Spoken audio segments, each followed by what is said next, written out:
My name is Jerry Wright. I'm CEO of United Potato Growers of Idaho. I'm here to give you an update on the Idaho crop. We planted per the United count about 317,300 acres. That's up 17,000 acres versus last year. It's about a 5.5% increase. It represents about a 2,000 acre increase over what we announced in July. That's come from refinements that we've been able to do as we've sat down with growers to further identify exact fields that were planted.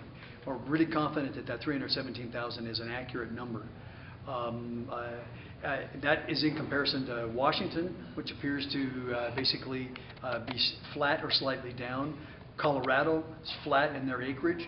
And Wisconsin, which is also flat in their acreage. Idaho went up about 5.5%. We've done field digs now on August the 21st, and the top line on those field digs are that our Burbanks are looking like we're going to have a high yield, trend line yield. We're up 2 pounds versus last year, but up about a half a pound versus our 3-year average. We do have fewer potatoes under the hill, which means that we'll have a little better size profile than we had last year, although as we dive into those numbers, it looks like we're going to have a similar amount of consumer potatoes and slightly less cartons. A lot will depend upon how we grow these Burbanks out in the next 10 days.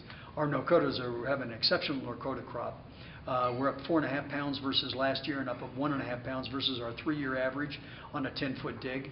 What that equates to is really a bumper yield on our Norcotas, with the good news that we'll have a better size profile. We'll have a good mix between consumers and cartons, very balanced crop. Our early Norcota crop that's come out of western Idaho is heavy on the cartons, and as is Washington's, and is creating some problems in the marketplace. I would also say that everything that we're getting from Washington would indicate that their yields are average with last year. What that means is that they will have it's about the same amount of shipments they had last year. Colorado has got bumper yields, which means they'll have more potatoes than last year. And Wisconsin especially has bumper yields. So across the country, not only is Idaho having a very strong Norcota and Burbank crop, but Washington has got a decent crop, and it looks like Colorado and Wisconsin are going to have bumper crops. Bottom line is, on a national basis, when you add up everybody's expected shipments, I think we're looking at about 3.5 million more hundredweight than we had last year. And that's going to be a challenge for these markets, given that we've got an economy that hasn't fully recovered. As a matter of fact, I think even though the government wants us to believe that the economy is on recovery, we're not seeing evidence of that in the food service industry right now, nor in the retail consumer industry. So the bottom line is that markets are soft right now, in part because seasonality. This is a low seasonal consumption time period. Everybody rushes their new potatoes to the marketplace, but more importantly, we haven't got the consumption that we've had in the past, and that consumption is coming out of grocery stores or coming out of restaurants. Okay. My name is Travis Blacker. I work for the Idaho Grower Shippers Association. I'm president of the association for about a year now. I took over for Dave Smith, who was president prior to me for 28 years. And it's been a great year. We've dealt with a lot of different issues. Some of the issues that we're going to be talking about at our convention this year are the traceability initiative that United Fresh and CPMA and the PMA group have established. We're having that meeting on Wednesday afternoon as part of the Idaho Potato Commission meetings, as part of their marketing committee meeting. And we're going to go over all the different milestones there. And I know a lot of our association members have some questions regarding that. We're also going to be going over some of the new regulations that are going to hit us next year with the fumigation rules. And we've actually been able to get credit hours for the growers that attend this meeting, so that if they attend a meeting, that we can give them 1 credit hour that will go towards their pesticide renewal license. And so that's pretty exciting.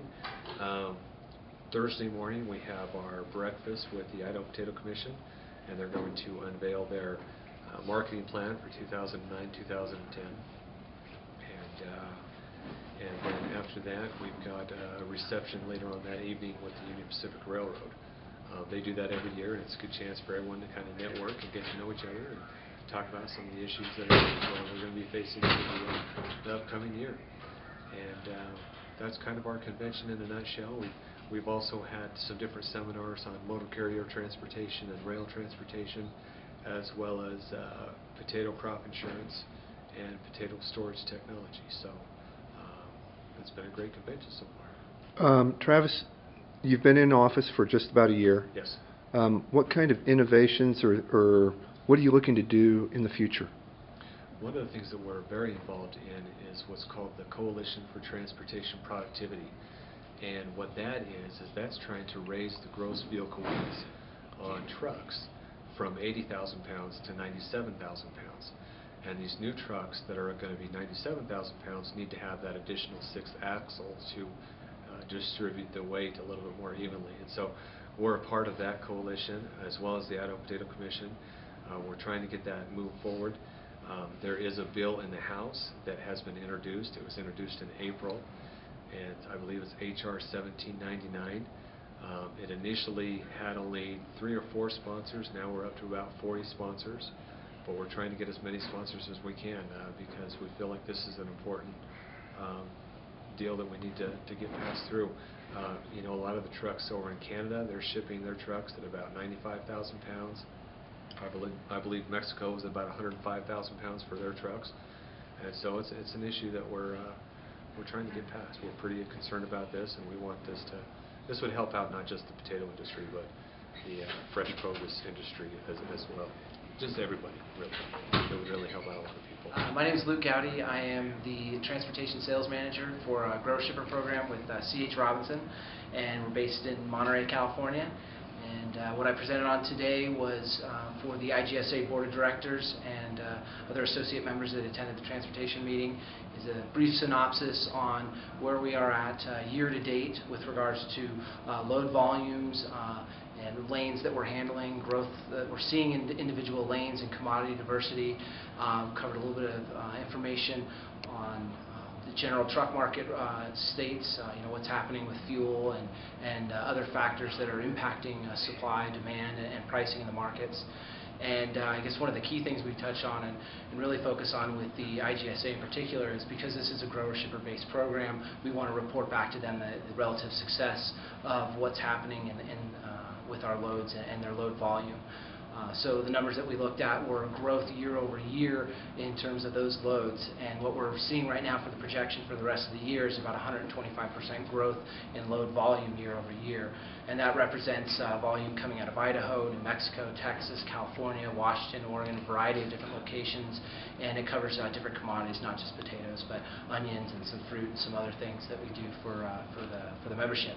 And really this program is designed specifically for grower shippers, and the success of it is really driven by our dedication and commitment to the association as a whole in driving and helping them drive their delivered sales efforts with their customers. We have account managers and sales staff that are focused solely on that segment of the supply chain, and the success is really driven by them and reaching out to the members on a very consistent basis and providing services that are above and beyond expectations. And then in terms of our relative success with regards to the truck market as a whole, we're a non-asset based carrier, so that gives us the flexibility to you know, operate out of different regions, out of different states at all times of the year, reload carriers on backhauls, getting back into regions like eastern Idaho to help them when capacity gets tight in the fall and other seasonal portions of the year, like for example summer holidays and things like that. But yeah, the success of the program is driven by the account managers, the salespeople, and really that non-asset philosophy that gives us the flexibility to, you know, move carriers around and also operate in every market condition, whether it's a loose market or a tight market. We are able to tap into a carrier base that's significantly, you know, it's a significant truck base and really allows us to leverage some of the economies of scale we have to move our trucks around.